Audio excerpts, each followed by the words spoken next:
5वां विवाह संस्कार। विवाह उसको कहते हैं कि जो पूर्ण ब्रह्मचर्य व्रत, विद्या बल को प्राप्त तथा सब प्रकार के शुभ गुण कर्म स्वभावों में तुल्य, परस्पर प्रीति युक्त होके संतानोत्पत्ति और अपने अपने वर्णाश्रम के अनुकूल उत्तम कर्म करने के लिए स्त्री और पुरुष का संबंध होता है। जितना दूर देश से विवाह होगा उतना ही उनको लाभ अधिक होगा। अपने गोत्र व भाई बहनों का परस्पर विवाह क्यों नहीं होता?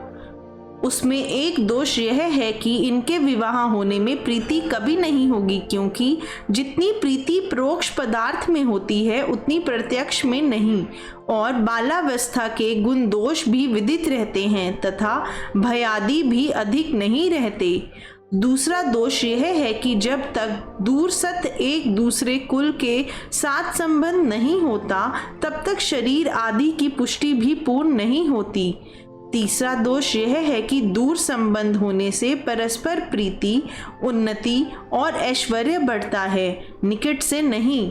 विवाह के पहले वधू वर एक दूसरे के गुण कर्म और स्वभाव की परीक्षा इस प्रकार करें। दोनों का तुल्यशील, समान बुद्धि, समान आचार, समान रूपादि गुण, अहिंसकता, सत्य मधुर भाषण, कृतज्ञता, दयालुता, निर्लोभता, देश का सुधार, विद्या ग्रहण, सत्योपदेश करने में निर्भयता, उत्साह, अहंकार, मत्सर, ईर्ष्या, काम, क्रोध, कपट, धूर्त, चोरी, मद, मांसाहार आदि दोषों का त्याग, गृह कार्यों में अति चतुरता हो। वर के शरीर से स्त्री का शरीर पतला और पुरुष के कंधे के तुल्य स्त्री का सिर होना चाहिए।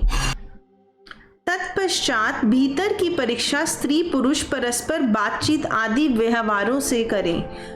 जो कन्या माता के कुल की 6 पीढ़ियों में न हो और पिता के गोत्र की न हो, उस कन्या से विवाह करना उचित है। 16वें वर्ष से लेकर 24वें वर्ष तक कन्या और 25वें वर्ष से लेकर 48वें वर्ष तक पुरुष का विवाह समय उत्तम है। इसमें जो 16 और 25 में विवाह करे तो निकृष्ट, 18-20 की स्त्री और 30-35 व 40 वर्ष के पुरुष का मध्यम, 24 वर्ष की स्त्री और 48 वर्ष के पुरुष का विवाह होना उत्तम है। जिस देश में इसी प्रकार विवाह की श्रेष्ठ विधि और ब्रह्मचर्य विद्या अभ्यास अधिक होता है वह देश सुखी, और जिस देश में ब्रह्मचर्य विद्या ग्रहण रहित बालावस्था और अयोग्यों का विवाह होता है वह देश दुख में डूब जाता है, क्योंकि ब्रह्मचर्य विद्या ग्रहण पूर्वक विवाह के सुधार ही से सब बातों का सुधार और बिगड़ने से बिगाड़ हो जाता है।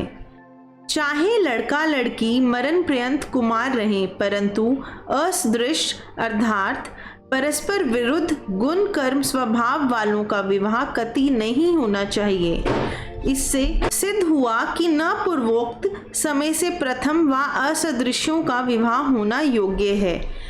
लड़का लड़की के अधीन विवाह होना उत्तम है। जो माता पिता विवाह करना कभी विचारें तो भी लड़का लड़की की प्रसन्नता के बिना न होना चाहिए, क्योंकि एक दूसरे की प्रसन्नता से विवाह होने में विरोध बहुत कम होता है और संतान उत्तम होती है।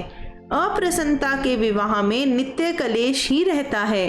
विवाह में मुख्य प्रयोजन वर और कन्या का है, माता पिता का नहीं, क्योंकि जो उनमें परस्पर प्रसन्नता रहे तो उन्हीं को सुख और विरोध में उन्हीं को दुख होता है।